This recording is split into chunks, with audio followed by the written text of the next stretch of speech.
तो friends, welcome back to my YouTube channel class 12 commerce study point. और आज हम स्टार्ट करेंगे अपने अकाउंट्स का chapter goodwill, that is nature and valuation of goodwill. तो इस चैप्टर में हम गुडविल के नेचर एंड वैल्यूएशन से रिलेटेड बातें करेंगे। ओके, तो सबसे पहले हम आपको बता दें, आप सबको पता होगा कि ये गुडविल होता क्या है ना, व्हाट इज दिस गुडविल। अगर कोई भी बिजनेस अच्छा प्रॉफिट अर्न कर रहा है, एक अच्छी पोजीशन पे पहुंच गया है, तो वो किस वजह से, that is because of it's huge profits, extra profits, large profits earn कर रहा है, तो वो किस वजह से, that is because of its goodwill, क्योंकि उस बिजनेस की गुडविल अच्छी है। आपके आसपास भी कोई ऐसी शॉप होगी, कोई ऐसी आपके एरिया में आसपास किसी का ऐसा बिजनेस होगा जिसकी गुडविल बहुत अच्छी होगी। मींस उसकी गुडविल इतनी अच्छी कि उसके कस्टमर, अगर कोई भी कस्टमर उस बिज़नेस में, उसकी शॉप पर, उस शॉप पर एक बार कोई भी कस्टमर चला जाता है तो वो बार बार वापस आ रहा है उसी शॉप पर। ठीक है, तो यही किस वजह से होता है, वो उसकी गुडविल की वजह से। रीज़न कुछ भी हो सकता है, बिकॉज वहाँ पर अच्छी क्वालिटी का प्रोडक्ट मिलता है, या फिर ऐसा हो सकता है कि उस एरिया में जो शॉप को, जिस बिज़नेस को वो ओनर कैरी कर रहा है, कैरी ऑन कर रहा है, उस एरिया में उस चीज़ की आसपास कोई और शॉप ना हो, तो वो कस्टमर्स को ऑब्वियसली वापस से किसी के पास जाना पड़ेगा, उसी बिजनेसमैन के पास जाना पड़ेगा जिससे उन्होंने पहले गुड्स परचेज़ किए थे।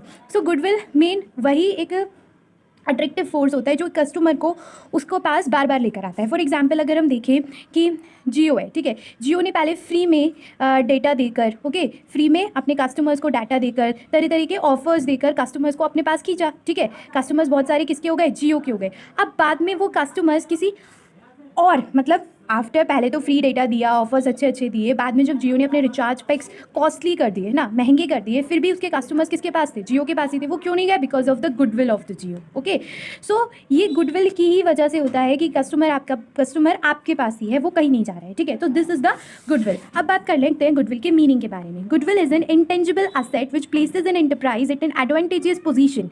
ये एक ऐसी इंटेंजिबल से मतलब है जिसको ना छुआ जा सकता है, ना देखा जा सकता है, which can not be seen and touched, means can't be seen and touched, इसलिए इसको क्या बोला जाता है, गुडविल को देखा नहीं जा सकता, ना छुआ जा सकता है। तो ये एक ऐसी which places an enterprise to an advantageous position, means एक ऐसी पोजीशन पर प्लेस कर देती है जहाँ पर वो enterprise able to earn extra profits without extra efforts. मतलब उसको एक्स्ट्रा प्रॉफिट्स होते हैं, लेकिन उन एक्स्ट्रा प्रॉफिट्स के लिए उसे एक्स्ट्रा एफर्ट्स नहीं करने पड़ते हैं। ऐसा क्यों होता है कि उसे एक्स्ट्रा प्रॉफिट्स हो रहे हैं, लेकिन फिर भी उन एक्स्ट्रा प्रॉफिट्स के लिए उसे कोई एक्स्ट्रा एफर्ट्स नहीं करने पड़ रहे हैं, बिकॉज ऑफ इट्स गुडविल। अब ऐसा होता है कभी कभी कि आप जिस बिजनेस में हो वहाँ आप टॉप पर हो, you are at the top, और आपसे नीचे और लोग भी वर्क कर रहे हैं, many other people work under you. Means आपकी बिजनेस, आपका कंपनी टॉप पर है उस ब्रांड में, लेकिन आपसे जो नीचे वाली कंपनीज हैं वो आपसे ज़्यादा मेहनत कर रही है। मीन्स जो कंपनी नीचे है वो एफर्ट्स ज़्यादा दे रही हैं, मेहनत ज़्यादा कर रही हैं as compare to the company at the top. Even then जो टॉप वाली कंपनी है उसके जो प्रॉफिट्स हैं वो ज़्यादा हैं as compare to its lower companies. क्यों, बिकॉज ऑफ इट्स गुडविल। इसकी गुडविल जाता है जिसकी वजह से इसे एक्स्ट्रा प्रॉफिट्स मिलता है विदाउट एनी एक्स्ट्रा एफर्ट्स। तो ये हो गई बात गुडविल की। अब बात करते हैं कैरेक्टरिस्टिक्स और फीचर्स ऑफ गुडविल के बारे में। गुडविल एक ऐसी एसेट है, ये एक इंटेंजिबल एसेट है, means which can not be seen and touch, इसको ना देखा जा सकता है, ना छुआ जा सकता है। It does not have an existence separate from that of an enterprise. इसकी एग्जिस्टेंस अपनी एंटरप्राइज से सेपरेट नहीं है। सेपरेट एग्जिस्टेंस से यहाँ पर मतलब है कि अगर ऐसा नहीं है कि हम अकेले किसी भी बिजनेस की गुडविल को सेल या परचेज कर सकते हो। ओके, अकेले किसी भी गुडविल कंपनी की, किसी भी बिजनेस की गुडविल को सेल एंड परचेज नहीं किया जा सकता। गुडविल की पता, गुडविल का वैल्यू आपको जब भी पता चलेगा, गुडविल जब भी सेल एंड परचेज की जा सकती है जब पूरे बिजनेस को सोल्ड किया जा रहा हो या पूरे बिजनेस को परचेज किया जा रहा हो। इसकी एक सेपरेट एग्जिस्टेंस नहीं है बिजनेस, क्योंकि गुडविल किसकी है, बिजनेस की। तो गुडविल जो है सेपरेट एग्जिस्टेंस में नहीं है एंटरप्राइज से। Next is the subjective assessment. Goodwill सबके लिए अलग अलग होगी। मीन्स जब हम गुडविल को परचेज कर रहे हैं किसी की गुडविल को, तो हो सकता है जिस बंदे से गुडविल परचेज कर रहे हैं वो बोले कि मेरी गुडविल की जो वैल्यू है वो 10 लाख रुपीज़ है, जो परचेज कर रहा है वो बोले कि 10 लाख तो नहीं है, 5 लाख रुपीज़ है। तो ये सब्जेक्टिव असेसमेंट होता है, मतलब पर्सन टू पर्सन डिफर करता है। सब्जेक्टिव से यहाँ पर मतलब है that it will differ from person to person. Okay, person to person differ करता है, और एक ऐसी अमाउंट जिस पर दोनों एग्री हो जाते हैं। मीन्स एक ऐसी अमाउंट गुडविल की जिस पर बायर भी एग्री है कि मैं इस अमाउंट पर परचेज कर लूँगा, ठीक है, और सेलर भी एग्री है that I will sell my goodwill at this amount. Okay, तो वो अमाउंट क्या बन जाती है, गुडविल की अमाउंट बन जाती है। ओके, तो इसलिए इसको बोला जाता है सब्जेक्टिव असेसमेंट। ये अट्रैक्टिव फोर्स है which brings in the customers. मैंने आपको पहले भी बोला था, ये एक ऐसा अट्रैक्टिव फोर्स है कि कस्टमर्स बार बार उसी प्लेस ऑफ बिजनेस पर जाते हैं जहाँ पर वो पहले गए थे। Okay, now nature of goodwill, goodwill की नेचर कैसी होती है? ये एक इंटेंजिबल एसेट है, तो मैंने आपको पहले भी बताया, can not be seen and touched, it is not depreciated but amortise. इसको हम टेंजिबल एसेट्स की तरह डेप्रीशिएट नहीं करते, जैसे आप बिल्डिंग्स को, मशीनरी को, फर्नीचर वगैरह को डेप्रीशिएट करते हो, गुडविल को डेप्रीशिएट नहीं किया जाता है बल्कि अमोर्टाइज किया जाता है। अमोर्टाइज मीन्स राइट ऑफ किया जाता है उसकी यूजफुल लाइफ के पीरियड में। ओके, इसके बारे में हम बाद में पढ़ेंगे डिटेल में, अभी बस आप इतना समझ लीजिए कि इसको डेप्रीशिएट नहीं किया जाता है बट अमोर्टाइज किया जाता है। ओके, AS26 जो कि इंटेंजिबल एसेट से रिलेटेड है, वो क्या बोलता है कि goodwill should not be recorded in the books of accounts. हमें गुडविल को बुक्स ऑफ अकाउंट्स में रिकॉर्ड नहीं करना है। Okay, goodwill should not be recorded, कब तक? Unless consideration is paid for it, means जब तक हमने उस गुडविल को खरीदने के लिए कुछ पे ना किया हो, मीन्स जब तक हमने कुछ पे नहीं किया है तब तक हम उस गुडविल को अपनी बुक्स ऑफ अकाउंट्स में रिकॉर्ड नहीं कर सकते। नेक्स्ट अब हम बात करेंगे कि ऐसे कौन कौन से फैक्टर्स हैं जो हमारी गुडविल की वैल्यू को अफेक्ट करते हैं मीन्स इन फैक्टर्स की वजह से ही हमारी गुडविल की वैल्यू कम या ज़्यादा होती है। ठीक है, तो वो कौन कौन से फैक्टर्स हैं? First is efficient management. अगर किसी बिजनेस का, किसी कंपनी का मैनेजमेंट अच्छा है तो उसकी गुडविल भी क्या होगी? ज़्यादा होगी। Next, favourable location. अगर कोई बिजनेस ऐसी लोकेशन में है जो फेवरेबल है, मीन्स उस बिजनेस के लिए फेवरेबल है, उसके उस लोकेशन पर आसपास उसका कोई भी कॉम्पिटिटर नहीं है। ठीक है, तो अगर कोई बिज़नेस ऐसी लोकेशन पर है जहाँ पर आसपास हमारा कोई कॉम्पिटिटर नहीं है तो वो उस बिज़नेस की गुडविल क्या होगी? ज़्यादा होगी, क्योंकि ज़्यादातर सारे कस्टमर्स बैक हमारे पास ही आएंगे वापस सामान खरीदने के लिए। Okay, next one is longer establishment of business. अगर कोई बिजनेस का इस्टेब्लिशमेंट टाइम ज़्यादा है, मीन्स पुराना है, तो उसका कस्टमर वेज वाइड होगा। ठीक है, कस्टमर वेज वाइड होगा मीन्स उसके जो कस्टमर्स होंगे वो ज़्यादा होंगे, और कस्टमर्स ज़्यादा होंगे तो यानी उसकी सेल ज़्यादा होगी, सेल ज़्यादा होगी मीन्स उसके प्रॉफिट ज़्यादा होंगे, और प्रॉफिट ज़्यादा होंगे तो वो किसकी वजह से होंगे? गुडविल की वजह से, क्योंकि कस्टमर्स बार बार उसी के पास आ रहे हैं, फर्म उसकी गुडविल की वजह से। Next is quality. अगर फर्म, कोई भी बिजनेस ओनर अपने कस्टमर्स को गुड क्वालिटी के प्रोडक्ट्स प्रोवाइड करवाएगा तो उसकी गुडविल ज़्यादा होगी। पास्ट परफॉर्मेंस से क्या मतलब है?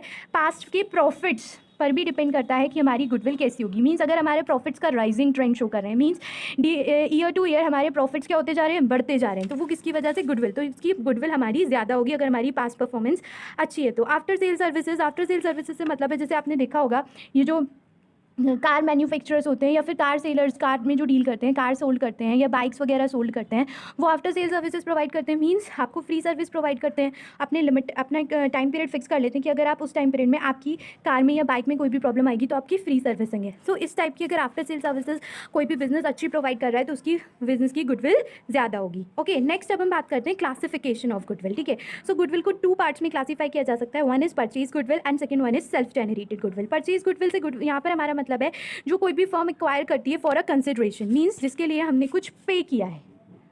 ओके, जिस गुडविल को एक्वायर करने के लिए हमने कुछ पे किया है वो आती है परचेज गुडविल। और सेल्फ जेनरेटेड मीन्स जो हमने खुद से जेनरेट की है। मीन्स ज़्यादातर सेल्फ जेनरेटेड गुडविल वही होती है जो इन फैक्टर्स की वजह से किसी भी बिजनेस की होती है। किसी बिजनेस में मैनेजमेंट अच्छा है तो उसकी गुडविल अच्छी है, तो उसने वो खुद से जेनरेट की अपने मैनेजमेंट को अच्छा बनाकर।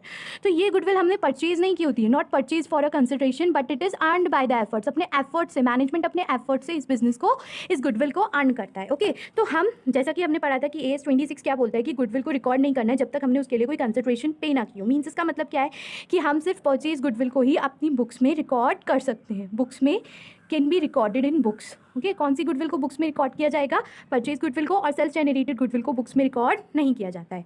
Is it clear? अब परचेज गुडविल फॉर एग्जाम्पल अगर हम लेते हैं, ये गुडविल कब एग्जिस्ट करती है? जब हमारी असेट्स, सपोज हमारी एक असेट्स की कॉस्ट है, सारी असेट्स की 20 lakh rupees, because purchase goodwill जब भी अराइव करेगी जब हमने किसी का बिजनेस टेक ओवर किया। ठीक है, हमारे और उस बिजनेस की लाइबिलिटीज़ थी 10 लाख रुपीज़। ओके, ठीक है, इट मीन्स हमें वो बिजनेस कितने रुपीज़ में एक्वायर करना चाहिए? 10 लाख रुपीज़ में, लेकिन फिर भी हमने उस बिजनेस के 10 लाख रुपीज़ ना देकर हमने उस बिजनेस को खरीदा 12 लाख रुपीज़ में। तो यहाँ पे ये जो 2 लाख रुपये हमने एक्स्ट्रा दिए हैं वो किसके दिए हैं? उसकी गुडविल की। ठीक है, तो ये जो गुडविल है ये कौन सी गुडविल है? Purchase goodwill. असेट्स अगर हम ओवरऑल देखें तो बिजनेस की वैल्यू कितनी थी? 10 lakh rupees. Assets minus liabilities के थ्रू हमने बिजनेस की वैल्यू निकाली, लेकिन फिर भी हमने उसके रुपए कितने दिए? 12 लाख रुपए। तो वो 2 लाख रुपए किसकी वजह से? गुडविल की वजह से। और ये 2 लाख रुपीज़ ही कौन सी गुडविल हो जाएगी? हमारी परचेज गुडविल। नाउ अब हमने देख लिया कि गुडविल की क्लासिफिकेशन क्या होता है, गुडविल क्या होती है, उसकी कैरेक्टरिस्टिक्स के बारे में बात की, उसकी नेचर के बारे में बात की। ठीक है, अब हम ये पढ़ेंगे कि हमें गुडविल को वैल्यूएशन करने की ज़रूरत ही क्यों पड़ी। तो पार्टनरशिप में हम गुडविल को वैल्यूएट इसलिए करते हैं जब भी चेंज होता है PSR से यहाँ पर मेरा मतलब है प्रॉफिट शेयरिंग रेशियो में। तो गुडविल के वैल्यूएशन की जरूरत कब पड़ेगी? जब पार्टनर्स के प्रॉफिट शेयरिंग रेशियो में चेंज हो रहा हो। मीन्स पहले वो अगर 2:3 में प्रॉफिट शेयर कर रहे थे लेकिन आप कर रहे हैं 3:1 4 में, तो उनके प्रॉफिट शेयरिंग रेशियो में चेंज है तो गुडविल का वैल्यूएशन करेंगे। पार्टनर, एक नया पार्टनर हमारे बिजनेस में आ गया है तो हम उसको ऐसे ही एडमिट कर लेंगे नहीं, हम उससे बोलेंगे कि भाई तू अपने स्टिक की गुडविल, एक हमारी जो हमने गुडविल मेंटेन की है तो जो उसका भी रुपया लेकर आना पड़ेगा। तो जब न्यू पार्टनर को एडमिट किया जाता है तब गुडविल का कैलकुलेशन किया जाता है, ठीक है। व्हेन अ पार्टनर रिटायर्स, कोई पार्टनर फर्म से चला गया तब भी गुडविल को कैलकुलेट करेंगे, वैल्यूएशन करेंगे गुडविल का। व्हेन अ पार्टनरशिप फर्म, जब पार्टनरशिप फर्म को बेचा जाता है तब गुडविल का वैल्यूएशन किया जाता है। व्हेन 2 और मोर फर्म्स अमेलगमेट, जब अमेलगमेट से यहाँ पर मतलब है कि हमारे पास एक फर्म है AB फर्म है, एक फर्म है BC, ओके, और ये दोनों फर्म्स ने डिसाइड किया कि हम दोनों अपना बिजनेस एक साथ, अमेलगमेट मीन्स एक साथ मिला लेते हैं। तो जब ये दोनों एक साथ आ जाएंगे और इनका बिजनेस एक हो जाएगा तो उस टाइम पर भी हमें गुडविल को वैल्यूएट करना होता है, ठीक है। अब कैसे वैल्यूएट करेंगे, गुडविल के वैल्यूएशन के मैथड्स के बारे में बात करेंगे अब, ठीक है। तो हम गुडविल को इन 3 मैथड्स के थ्रू वैल्यू कर सकते हैं। कौन कौन से हैं वो methods? Average profits method, super profit method and capitalization method, okay. तो इस वीडियो में हम पहले बात करेंगे एवरेज प्रॉफिट मैथड की और फिर नेक्स्ट वीडियो में बात करेंगे super profit and capitalization method की, ठीक है। सो एवरेज प्रॉफिट मैथड में भी गुडविल को कैलकुलेट 2 तरीके से किया जा सकता है, एक simple average profit method and next one is weighted average profit method. तो पहले बात करते हैं सिंपल एवरेज प्रॉफिट मैथड की। सिंपल एवरेज प्रॉफिट मैथड में गुडविल को कैलकुलेट करने का फॉर्मूला होता है average profit into number of years purchase, okay. अब ये एवरेज प्रॉफिट क्या है? एवरेज प्रॉफिट मीन सपोज हमारे पास कुछ पास्ट ईयर्स के प्रॉफिट दिए हुए हैं, एक 10,000, 20,000 एंड 30,000, ये हमारे पास 3 ईयर्स के प्रॉफिट हैं।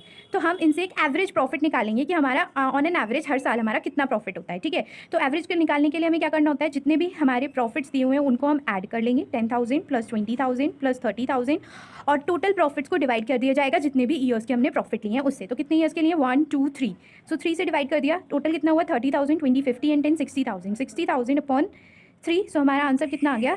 20,000, मीन्स 20,000 हमारा एवरेज प्रॉफिट है, ठीक है। तो ये तो बात हो गई एवरेज प्रॉफिट की। Next one is number of years purchase. So number of years purchase से यहाँ पर क्या मतलब है, अब हमने अगर किसी का बिजनेस टेक ओवर किया है, ठीक है, वो बंदा हमसे क्या बोलेगा कि तुमने मेरा बिजनेस लिया है, इस वजह से तुम हर 2 लाख रुपए एक्स्ट्रा प्रॉफिट अर्न करोगे। किस वजह से? मेरी गुडविल की वजह से, भाई मेरी गुडविल अच्छी है इस वजह से तुम 2 लाख रुपए एक्स्ट्रा प्रॉफिट अर्न करोगे, ठीक है, आने वाले कुछ सालों तक। तो वो जितने साल बोलता है उसी को हम बोलते हैं नंबर ऑफ ईयर्स परचेज। अब इसको मैं आपको एक एग्जाम्पल के थ्रू समझाती हूँ। जैसे हमारे आपकी घर के आसपास अगर कोई रेस्टोरेंट हो, आपके घर के आसपास या आपके एरिया में कोई भी रेस्टोरेंट है, ठीक है, और वहाँ वो अच्छा खासा चलता है। अब उस रेस्टोरेंट के ओनर ने उस रेस्टोरेंट को किसी और को बेच दिया, ठीक है। ओनर ने सपोज ए आया, ए को वो रेस्टोरेंट अपना सेल कर दिया। अब वो ए से क्या बोलेगा कि भाई मेरे रेस्टोरेंट की गुडविल बहुत अच्छी है, वो अलग रीज़न है कि मुझे उसे सेल करना पड़ रहा है, और गुडविल अच्छी होने की वजह से तुम अपने एक्स्ट्रा एफर्ट्स नहीं भी डालोगे फिर भी तुम्हें 1 lakh rupees extra profit earn करोगे, ठीक है, आने वाले कुछ सालों तक, ठीक है। तो उस जो कुछ साल वो बताएगा, सपोज 2 ईयर्स तक तुम 1 लाख रुपए का एक्स्ट्रा प्रॉफिट अर्न करने वाले हो मेरी गुडविल की वजह से, तो ये 2 ईयर्स क्या हो जाएंगे? Number of years purchase. तो वो उन रुपयों का, उन आने वाले टाइम में जो उसको एक्स्ट्रा प्रॉफिट अर्न होगा इस ओनर के गुडविल की वजह से, उसके पैसे भी मांगता है। तो इस चीज़ को ही हम क्या बोल देते हैं? Number of years purchase, okay. So एक चीज़ और, जब भी हम यहाँ पर प्रॉफिट्स का एवरेज निकालते हैं तो ये जो हम प्रॉफिट्स लेते हैं वो कौन से लेते हैं? नॉर्मल प्रॉफिट, मीन्स इसमें कुछ ऐसा नहीं होना चाहिए जो हर साल नहीं होता है। मीन्स सपोज अगर हमारी इस साल की ये जो प्रॉफिट है हमारा 10,000 का, इसमें हमने 2,000 रुपीज़ का लॉस माइनस कर रखा है, जो हमें किस वजह से हुआ था? हमारे गोडाउन में फायर की वजह से आग लग गई थी, जिस वजह से 2,000 रुपीज़ का लॉस हुआ, वो हमने इस ईयर के प्रॉफिट में से माइनस कर रखा है, ठीक है। तो जब हमें लेना होता है नॉर्मल प्रॉफिट, ये एबनॉर्मल है, ऐसा नहीं है कि हर साल बार बार हमारे गोडाउन में ऐसे ही आग लगती रहेगी और हमें लॉस होता रहेगा। तो ये जो एबनॉर्मल सारी चीज़ें होती हैं, एबनॉर्मल लॉस होते हैं, वो हमें अपने प्रॉफिट्स में क्या करने पड़ते हैं? ऐड करने पड़ते हैं। एबनॉर्मल लॉसेस को हम ऐड करते हैं और एबनॉर्मल लॉस को ऐड करेंगे एंड एबनॉर्मल प्रॉफिट्स को माइनस करेंगे। एबनॉर्मल प्रॉफिट्स कौन से होते हैं? सपोज हमने हमारे पास कोई ओल्ड मशीनरी पड़ी थी, उसको हमने सेल कर दिया, सेल करने पर हमें हुआ प्रॉफिट, तो वो हमारा नॉर्मल अर्निंग बिजनेस नहीं है। बाई चांस हमारे पास वो मशीनरी इस साल बेकार पड़ी हुई थी तो हमने सेल कर दी और हमें उससे प्रॉफिट हो गया। इस प्रॉफिट को, अगर हमारा ये प्रॉफिट किसी भी ईयर के प्रॉफिट में इंक्लूड है तो इसको हम क्या करेंगे? लेस करेंगे, बिकॉज ये हमारा कैसा प्रॉफिट होगा? एबनॉर्मल, जो हमें ऐसा नहीं है कि आने वाले हर साल में होगा। तो इस चीज़ को, एबनॉर्मल प्रॉफिट्स को आपको लेस करना है, एबनॉर्मल लॉस को ऐड करना है पर्टिकुलर ईयर के प्रॉफिट में, उसी के बाद आपकी जो प्रॉफिट निकलेगा उसका आप एवरेज कैलकुलेट करोगे, ओके। तो अब हम एग्जाम्पल करेंगे 2 जिनसे आपको ये क्लियर हो जाएगा। सो वे first example is goodwill of a firm is to be valued at 3 years purchase और 4 years average profit. Means goodwill को हमें 3 ईयर्स परचेज पर कैलकुलेट वैल्यू करना है और 4 ईयर्स के एवरेज प्रॉफिट हमें दिए हुए हैं जिनसे हम पहले एवरेज कैलकुलेट करेंगे और फिर गुडविल। सो गुडविल का फॉर्मूला क्या होता है? गुडविल इज इक्वल्स टू, मैं शॉर्ट में लिख देती हूँ, एवरेज प्रॉफिट को AP, आपको पूरा लिखना है, okay, into number of years purchase, okay, into number of years purchase. तो पहले हम निकाल लेते हैं क्या, एवरेज प्रॉफिट। एवरेज प्रॉफिट कैसे निकलेगा, इन सारे प्रॉफिट्स का टोटल करेंगे और कितने साल का एवरेज प्रॉफिट है 4 का, तो 4 से इसको डिवाइड कर देंगे। सो 1.5 lakh plus 2 lakh plus 3 lakh plus 1.5 lakh, कितना हो गया, 1.5 और 1.5 3, 3 और 3 6 और 2 8 लाख। 8 लाख को हमें डिवाइड कर देना है किससे, 4 से। ये 4 साल के प्रॉफिट्स है, तो हमारा एवरेज प्रॉफिट हो गया 2 लाख रुपीज़ और नंबर ऑफ ईयर्स परचेज कितना है 3।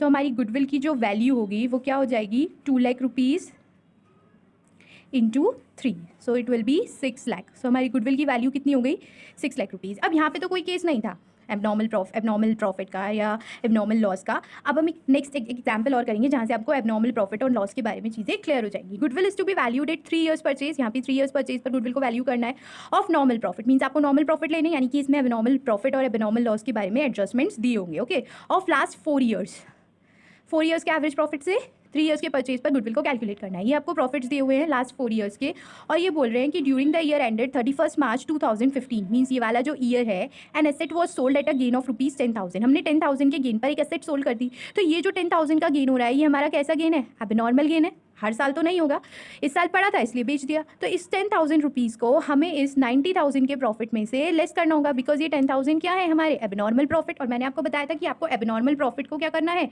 लेस करना है, और एबनॉर्मल लॉसेस को ऐड करना है। तो हमारा इस साल का जो हम प्रॉफिट लेंगे वो कितना लेंगे, 90,000 माइनस 10,000। नेक्स्ट इन्होंने एडजस्टमेंट दिए in year ended on 31 March 2016, means इस ईयर के बारे में है ये। A machine get destroyed in accident, एक मशीन थी वो कोई एक्सीडेंट हुआ जिसमें वो डिस्ट्रॉय हो गई, और हमें 30,000 रुपीज़ हमने अपने P&L अकाउंट से रिटर्न ऑफ कर दी। मीन्स हमारा जो इस ईयर का प्रॉफिट है ये 30,000 रुपीज़ से कम है, क्योंकि हमने 30,000 की जो मशीन डिस्ट्रॉय की थी उसका प्रॉफिट लेस कर रखा है। लेकिन क्या ये लॉस हमें आने वाले टाइम में बार बार होगा, नहीं। ये क्या, इसकी वजह से, इस लॉस की वजह से हमारी गुडविल पर कोई असर पड़ेगा, नहीं। क्यों हम इनको नहीं लेते, क्यों हम नॉर्मल प्रॉफिट्स लेते हैं, क्योंकि इनकी वजह से हमारी गुडविल पर कोई इंपैक्ट नहीं होना है। ठीक है, इस 30,000 के लॉस की वजह से हमारी गुडविल कम नहीं हो जाएगी। तो इस 30,000 के प्रॉफिट को, ये क्योंकि एक एबनॉर्मल लॉस है, तो इसको हमें इस ईयर के प्रॉफिट में क्या करना होगा, ऐड करना होगा। Okay, now next one is in the year ended 31st March 2017 assets of the firm were not insured। assets insured नहीं थी, किसी और फैक्ट की वजह से हमने उनका इंश्योर नहीं करवाया था, और इंश्योरेंस प्रीमियम जो हमने पे नहीं किया वो कितना था, 10,000। लेकिन ये हमारा एक नॉर्मल एक्सपेंस है जो हमें करना चाहिए था। तो ये 10,000 रुपये हम अपने 2017 यानी कि इस साल के प्रॉफिट में से क्या कर देंगे, लेस कर देंगे। ओके, सो अब जो हमारे प्रॉफिट्स आएंगे हम उनको यूज़ करेंगे एवरेज प्रॉफिट को कैलकुलेट करने के लिए। तो इस ईयर का प्रॉफिट कितना हो जाएगा, 80,000, 90,000 माइनस 10,000, 160 प्लस 30, इस ईयर का कितना हो जाएगा, 1,90,000। ओके, 2017 का 1,80,000 माइनस 10, 1,70,000। एंड लास्ट ईयर का प्रॉफिट में कोई एडजस्टमेंट नहीं है, तो ये हो जाएगा 2,20,000। अब हम इन सारे प्रॉफिट्स को ऐड कर लेंगे, 7 और 7 14 और 1 15, 15 16 17, 17 और 8 25, 2 कैरी 2 2 4 5 6। ओके, तो ये हो गया 6,50,000 हमारा टोटल। अब इस 6,50,000 को हमें डिवाइड करना होगा नंबर ऑफ ईयर्स से, तो हमारा एवरेज प्रॉफिट आ जाएगा 6,50,000 अपॉन कितने साल का एवरेज प्रॉफिट है हमारा, 4 साल का, 1 2 3 4, 4 से डिवाइड कर देंगे, 4 1 जा 4, 5 6 2 बचा, 4 5 जा 20, 6 to 24, तो ये हमारा आ जाएगा average profit. Okay, so this will be our average profit. अब हमें गुडविल के कितने ईयर्स परचेज है, 3 ईयर्स, तो इसकी मल्टीप्लाई जब आप 3 से कर देंगे तो आपकी आ जाएगी गुडविल। ओके, क्योंकि हमारा गुडविल का फॉर्मूला क्या होता है, average profit into number of years purchase. Okay, so that's